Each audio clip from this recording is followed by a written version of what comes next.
찾으신 줄 알고 우리 다 함께 합독하도록 하겠습니다. 여호와 하나님이 그 땅에서 보기에 아름답고 먹기에 좋은 나무가 나게 하시니 동산 가운데에는 생명나무와 선악을 알게 하는 나무도 있더라. 아멘. 우리는 지난 수요일 날 창세기 1장을 통해서 하나님께서 이 세상을 창조하셨고 하나님께서 이 세상을 창조하시면서 우리를 향하여 내가 너를 너무 사랑한다 라는 그러한 놀라운 고백을 주셨다라는 말씀 함께 나누었습니다. 오늘은 그 말씀에 이어서 하나님께서 우리에게 정말 알려주기를 원하시는 하나님의 놀라운 능력, 또한 하나님께서 우리와 함께 동행하기를 원하시는 그 은혜를 함께 누리기를 소망합니다. 지난 시간에 우리가 창세기 1장을 통해서 천지 창조에 대한 내용을 우리가 살펴보았는데 창세기 2장에서도 동일하게 또 한 번 더 천지 창조에 대한 내용이 등장합니다. 창세기 2장 1절에서 3절까지 내용을 보시면 하나님께서 일곱째 되던 날에 안식하셨다라는 것으로 천지 창조에 대한 기사가 마치는 것처럼 보이는데 4절에서 또다시 천지 창조에 대한 말씀을 반복해서 하고 계신다라는 겁니다. 4절의 말씀을 보시면 이것이 천지가 창조될 때에 하늘과 땅의 내력이니 여호와 하나님 이 땅과 하늘을 만드시던 날에라고 시작하고 있습니다. 다시 한 번 더 천지 창조에 대한 내용을 한 번 더 말씀하고 계신다라는 것이죠. 이것은 창세기 1장에서 7일 동안 하나님께서 이 세상을 만드셨다라는 그 놀라운 선포 뒤에 또 한 가지 빠진 것이 있기 때문에 무언가를 첨언하기 위해서 하나님께서 모세로 통해서 우리에게 주고 계시는 말씀이다라는 것을 우리가 알 수 있습니다. 그렇다면 창세기 1장에서 이 세상 모든 만물을 창조하셨다라는 창조주 하나님의 그 놀라운 선포에 한 가지 더 하나님께서 더하고 싶어 하시는 내용이 과연 무엇일까요? 창세기 2장을 가만히 읽어보면 창세기 1장의 천지 창조에 대한 기사와 다르게 창세기 2장에서만 등장하는 한 가지의 내용이 있습니다. 그것은 바로 8절 말씀입니다. 8절 말씀을 보시면 여호와 하나님이 동방에 에덴의 동산을 창설하시고 그 지으신 사람을 거기 두시니라 라고 되어 있습니다. 창세기 1장에서는 하나님께서 사람을 만드셨다라고 합니다. 그런데 그 지으신 사람을 어디에 두셨는가 라는 것을 창세기 2장에서 다시 한 번 더 천지 창조에 대한 말씀을 하시면서 하나님께서 그를 에덴 동산에 두었다라고 말씀하고 있습니다. 이것은 하나님께서 우리를 향하신 놀라운 메시지가 담겨져 있는 말씀입니다. 하나님께서 아담과 하와를 만드셨고 그들로 하여금 생육하고 번성하여 이 땅에 충만하여 이 땅을 정복하고 다스리라고 하셨지만 실상 아담과 하와에게 허락하신 동산은 에덴 동산이었다라는 겁니다.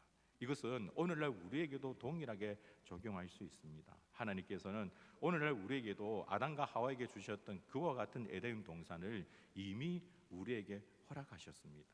여러분들이 살아가고 있는 삶의 터전이 바로 하나님께서 나에게 허락하신 에덴 동산일 줄 믿습니다. 아내 된 자에게는 남편이, 남편 된 자에게는 아내가, 부모가 된 자에게는 자녀가, 우리가 살아가고 있는 모든 삶의 현장 바로 그곳이 하나님께서 우리에게 허락하신 에덴 동산이다라는 것입니다. 하나님께서 그 지으신 사람을 그곳에 하나님께서 두셨다라고 말씀합니다. 이것은 하나님의 놀라운 주권을 의미합니다. 언젠가 한 친구가 부모를 원망하면서 왜 나를 이 한국에 태어나게 했느냐, 미국에 태어났으면 내가 미국 사람이 될 거고 그럼 영어도 자연스럽게 잘할 거고 내가 백인일 텐데 왜 이렇게 태어났느냐라고 원망하는 그런 어리석은 모습을 본 적이 있습니다. 여러분, 그것을 우리가 선택할 수 있는 일입니까? 아니요, 그렇지 않죠. 마찬가지로 하나님께서 우리에게 허락하신 에덴 동산도 우리가 원한 것이 아닙니다. 하나님께서 우리에게 맡기신 가장 놀랍고 아름다운 곳일 줄 믿습니다. 그 에덴 동산을 다른 사람과 비교하려고 하지 마십시오. 하나님께서 우리에게 허락하신 가장 나에게 맞는 가장 최고의 동산인 줄 믿습니다. 그러므로 그 에덴 동산에서 하나님께서 나에게 허락하신 그 에덴 동산에서 하나님의 영광을 위하여 살아갈 수 있는 저와 여러분이 될 수 있기를 주님의 이름으로 축복합니다.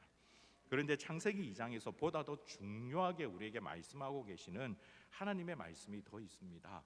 이 에덴 동산이 있다면, 하나님께서 나에게 허락하신 그 에덴 동산이 있다면, 과연 그 에덴 동산을 우리가 어떻게 경작해야 하느냐, 우리가 어떻게 경영해야 하느냐, 그 원리를 하나님께서는 우리에게 말씀하고 계십니다. 사실 창세기 2장에서 가장 중요한 부분이 바로 이 부분이라고 볼 수 있습니다. 오늘 저와 여러분이 함께 읽었던 본문의 말씀인데요, 9절의 말씀 우리 다시 한 번 더 함께 읽도록 하겠습니다. 창세기 2장 9절입니다. 여호와 하나님이 그 땅에서 보기에 아름답고 먹기에 좋은 나무가 나게 하시니 동산 가운데서는 생명나무와 선악을 알게 하는 나무도 있더라. 이제 여기에서 선악을 알게 하는 나무, 줄여서 말씀드리면 선악과에 대한 내용이 등장합니다.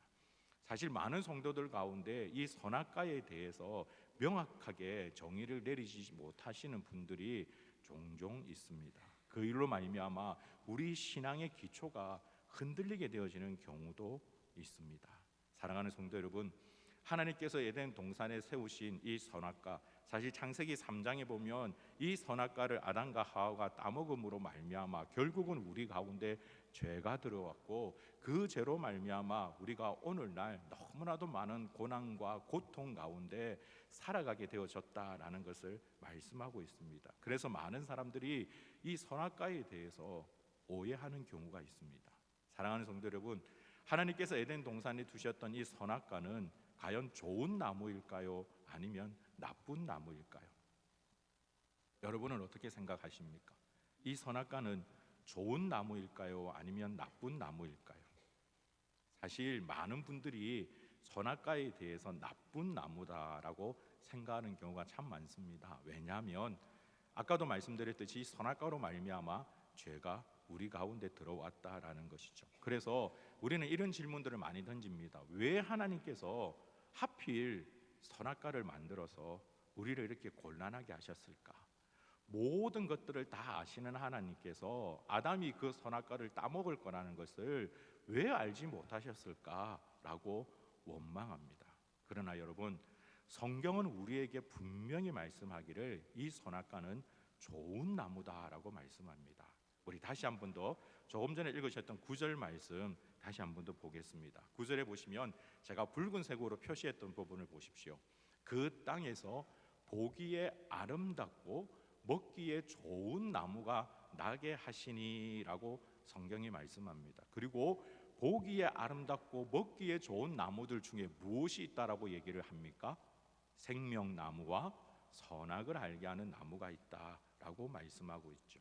이 성경 말씀을 보면 선악을 알게 하는 나무, 즉 선악과는 그 땅에서 보기에 아름답고 먹기에 좋은 나무다라는 것을 우리는 알 수 있습니다. 사실 선악과가 문제가 있다, 선악과가 나쁜 나무다, 정말 좋지 않은 나무다라고 생각한다면 그것은 하나님에 대한 우리의 믿음의 고백이 잘못된 길로 연결될 가능성이 아주 높습니다. 왜냐하면 하나님께서 선악과를 만드셨는데 그 선악과가 잘못되었다면 하나님이 곧 문제가 있고 잘못이 있다라고 이해될 수 있기 때문에 그렇습니다. 하지만 성경은 우리에게 말씀하기를 그렇지 않습니다. 이 선악과는 하나님께서 만드신 좋은 나무입니다. 좋은 나무일 뿐만이 아니라 다시 한 번 더 9절에 보시면 이 나무를 어디에 두었다라고 말씀합니까? 동산 가운데 두었다라고 말씀합니다. 그것도 어디에 옆에 두었다고요? 생명나무 옆에 두었다라고 합니다. 생명나무가 너무나 좋은 나무입니다 라는 데는 모든 분들이 다 동의하실 겁니다. 그 좋은 나무 옆에 무엇을 두었다고요? 좋은 선악과를 두었다라는 겁니다. 다시 말씀드리면 이 선악을 알게 하는 나무는 생명나무만큼 정말 좋고 정말 아름다운 나무였다라는 것을 의미합니다.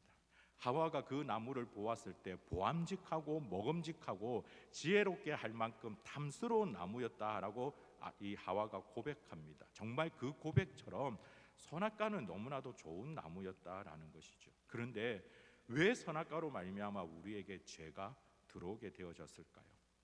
요즘 아이들이 참으로 좋아하는 인기가 많은 TV 프로라고 해서 제가 최근에 챙겨본 TV 프로가 하나 있습니다. 바로 흑백 요리사라는 프로입니다. 혹시 보신 분들이 계신지 모르겠습니다. 흙과 백으로 나누어서 요리사들이 요리 대결을 하는 건데, 그 요리를 만드는 모습들을 보면 만드는 과정도 참 대단할 뿐만이 아니라 만들어진 요리의 모습을 보면 너무나도 아름답습니다. 맛있어 보이는 것은 둘째치고 그 요리의 결과물이 너무나도 아름답습니다. 그런데 그 요리사들이 자기가 만든 그 요리, 그 작품을 아무 그릇에다가 담는 것이 아니라 정말 그 요리를 더욱더 부각시켜 줄 수 있는, 완성도를 아주 많이 높일 수 있는 정말 예쁜 그릇에다가 그 요리를 담아서 심사위원에게 제출하는 모습을 보았습니다. 그런데 그 심사위원들 가운데 단 한 명도 아니 왜 먹지도 못하는 이런 그릇에다가 이 맛있는 이 좋은 요리를 담아서 우리에게 주느냐라고 불평하는 심사위원은 단 한 명도 보지를 못했습니다. 그릇은 우리가 비록 먹을 수는 없는 것이지만 그 요리를 가장 아름답게 더욱더 부각시켜 주듯이, 사실 에덴 동산의 아름다움을 완성하는 것이 바로 이 선악을 알게 하는 나무입니다. 하나님께서 우리에게 그 선악을 알게 하는 나무를 주신 것은 우리가 먹을 수 없는 그런 나무임에도 불구하고, 우리가 먹으면 안 되는 그런 나무임에도 불구하고 정말 보기에 아름답고 좋은 나무였기 때문에 아담과 하와에게 최고의 동산을 주시기 위해서 그 선악과를 주신 것입니다. 그러면서 그들에게 당부했습니다. 너희들이 얼마든지 보고 즐겨도 좋다. 그러나 단 먹지는 말라라고 말씀하셨죠. 왜 먹지 말라 하셨을까요? 사실 선과 악을 구분하는 것은 사람은 도저히 할 수 없는 일입니다. 우리는 이것이 선이다, 저것이 악이다라고 정확하게 구분 지을 수 없습니다. 예를 든다면 안중근 의사 같은 경우에 우리나라에서는 정말 애국지사요, 영웅이요, 선입니다. 그러나 일본의 관점에서 보면 어떻습니까? 그는 테러리스트입니다. 우리가 명확하게 이것이 선이다, 이것이 악이다라고 규정 짓는 것은 우리의 능력 밖의 일입니다. 그것은 오직 하나님만이 하실 수 있는 일임을 믿습니다. 그러하기에 하나님께서는 우리에게 선과 악을 결정짓는 것을 허락하지 않았던 것입니다. 바로 이것이 선악과의 의미입니다. 그런데 여러분, 이 선악과에 하나님께서 우리에게 반드시 우리가 가져야 되는 너무나도 중요한 신앙의 원리가 감춰져 있습니다. 앞서도 말씀드렸지만 선악과를 바라보면서 많은 사람들이 의문점을 가집니다. 왜 하나님께서 그렇게 하셨을까?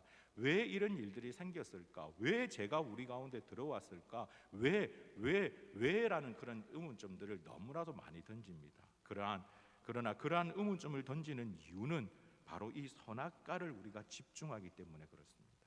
선악과로 말미암아 나타난 일들에 우리가 집중하기 때문에 우리의 머릿속에는 늘 궁금점이 사라지질 않습니다. 그러나 우리가 주목해서 보아야 할 것은 이 선악과를 만드신 여호와 하나님이신 줄 믿습니다.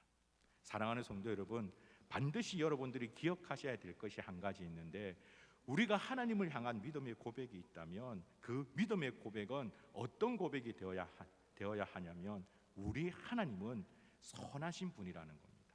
다시 한 번 더 말씀드리지만 우리 하나님은 절대적으로 선한 분이라는 겁니다. 이 믿음의 고백이 우리 가운데에 자리 잡아 있으면 선악과의 문제가 더 이상 우리에게 어렵고 힘든 난제가 되지를 않습니다. 너무나도 쉽습니다. 선악과는 하나님께서 우리에게 주신 사랑의 표현입니다. 하나님께서 우리에게 그 선악과는 보기만 볼 뿐이요 먹지는 말라고 말씀하셨습니다. 그것으로 끝입니다. 더 이상 다른 설명을 붙일 필요가 없습니다. 그런데 우리 가운데 하나님은 선하시다라는 그 믿음의 고백이 너무나도 많이 부족하고 너무나도 많이 흔들리기 때문에 선악과라는 이 사건 앞에서 우리의 신앙의 고백이, 우리의 삶이 너무나도 많이 흔들리는 것입니다. 주님의 기쁨이 되시는 귀하고 복된 성도 여러분, 우리 가운데 이 고백이 명확하게 세워지기를 주님의 이름으로 축복합니다. 우리 하나님은 절대적으로 선한 분이십니다. 우리 하나님은 흠이 없으신 분이십니다. 우리 하나님은 완벽하신 분이십니다. 이 믿음의 고백이 저와 여러분 가운데 있기를 주님의 이름으로 축복합니다. 이 고백을 우리의 삶 가운데 접목한다면 이렇게 볼 수 있습니다. 목사님, 제가 이번에 승진할 차례였는데 제가 이번에 승진을 못했습니다. 왜 나에게 이런 일이 생깁니까? 라고 우리는 하나님을 원망할 수 있습니다. 그러나 우리가 이러한 믿음의 고백을 갖고 있다면, 하나님께서 선하신 것을 내가 믿는다면, 하나님, 제가 이번에 승진하지 못한 것조차도 하나님의 뜻일 줄 믿습니다.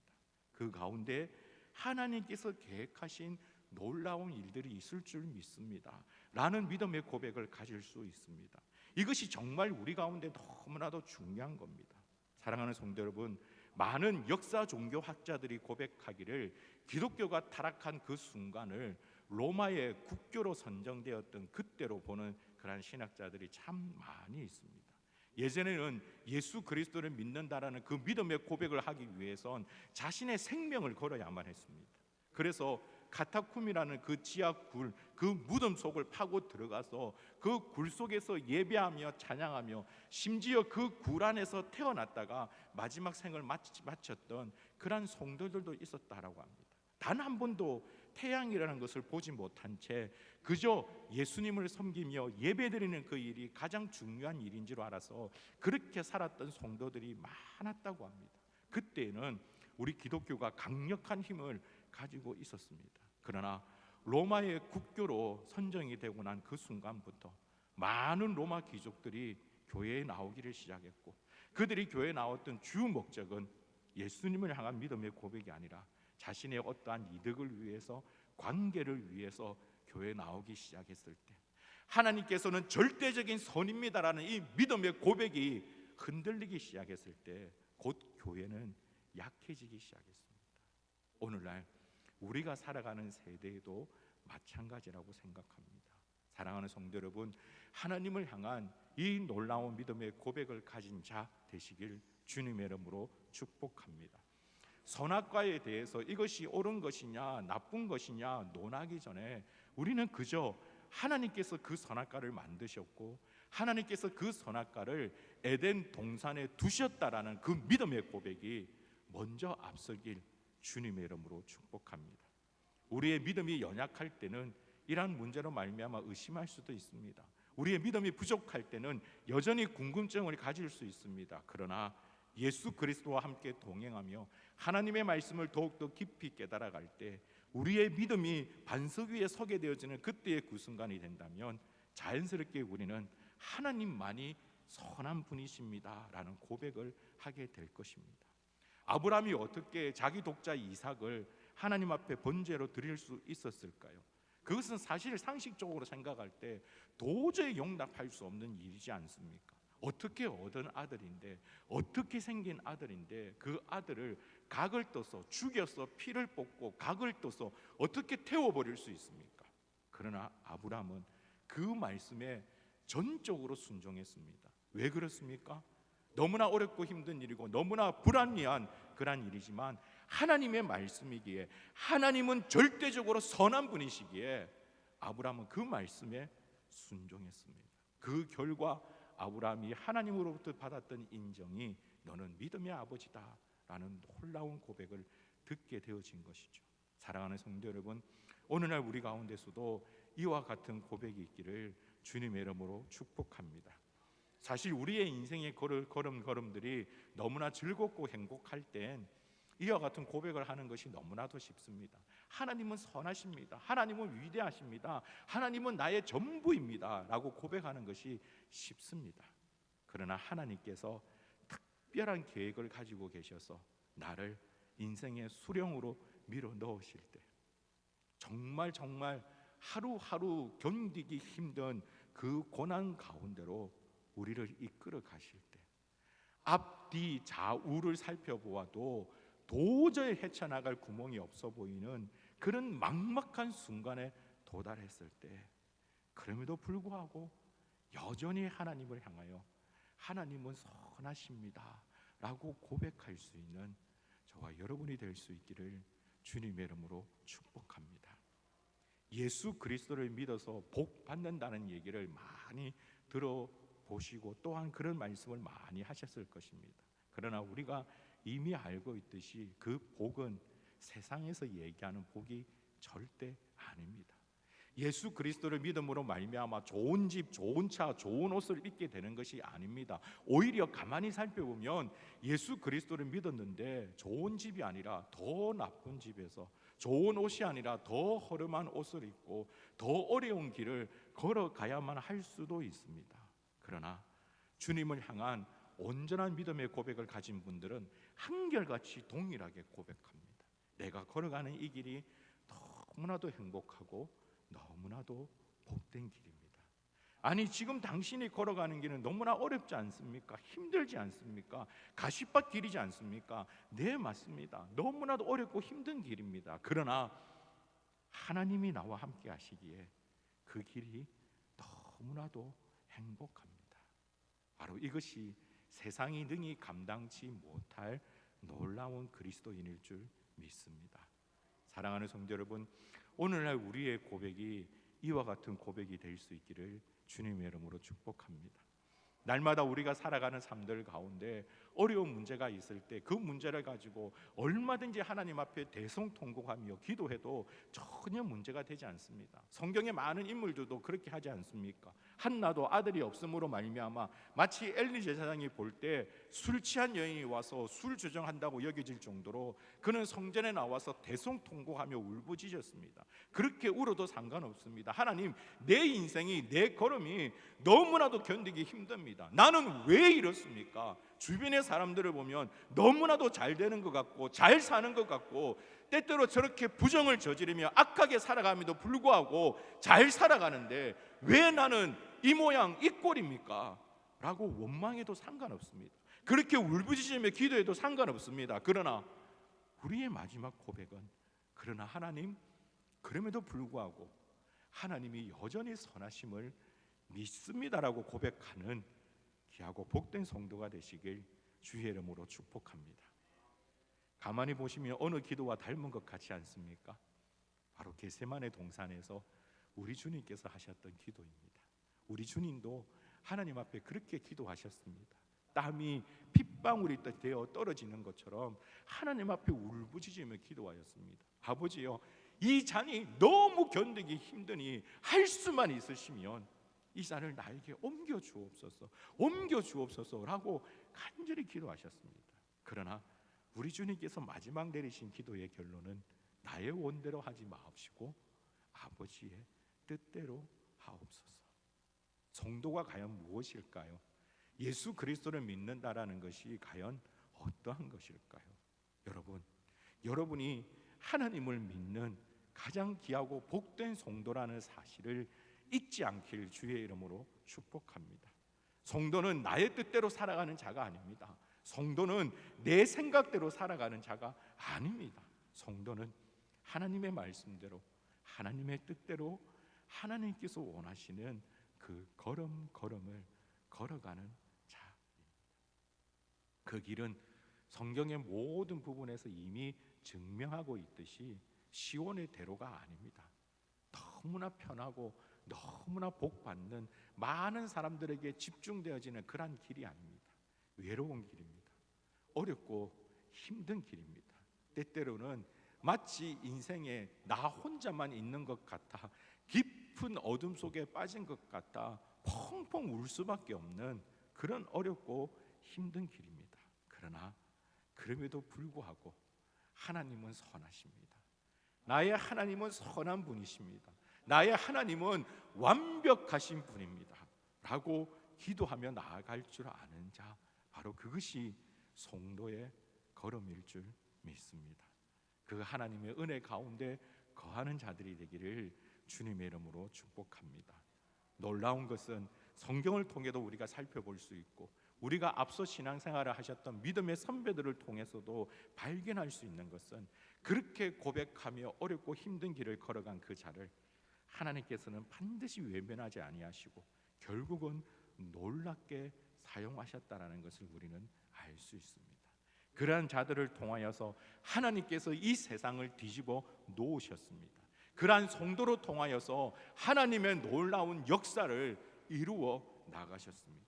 오늘도 동일하게 그와 같은 믿음의 고백을 가진 그 성도로 통하여서 선하신 하나님께서 우리 가운데 역사하실 줄 믿습니다.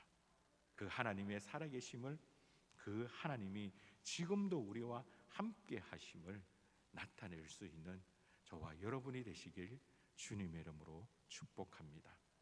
창세기의 말씀을 통해서 우리가 발견할 수 있는 놀라운 영적인 원리는 여전히 하나님께서는 우리를 부르시고 우리를 사용하시기를 원하시고 하나님의 크고 놀라운 뜻을 이루어 가기를 원하신다라는 겁니다. 우리가 스스로 생각할 때 우리 자신이 너무나 부족하고 연약하다 할지라도 그럼에도 불구하고 하나님은 우리를 쓰기를 원하십니다. 그리고 그 하나님의 부르심에 우리가 아멘으로 순종하며 나아갈 때에 주인의 잔치에 동참하게 되어지는 놀라운 기쁨을 누리게 되어지실 것입니다. 그 잔치에 우리 모두가 함께 동참할 수 있길 주님의 이름으로 축복합니다. 우리 이 믿음의 고백으로 이 찬양 함께 하나님 앞에 고백하겠습니다.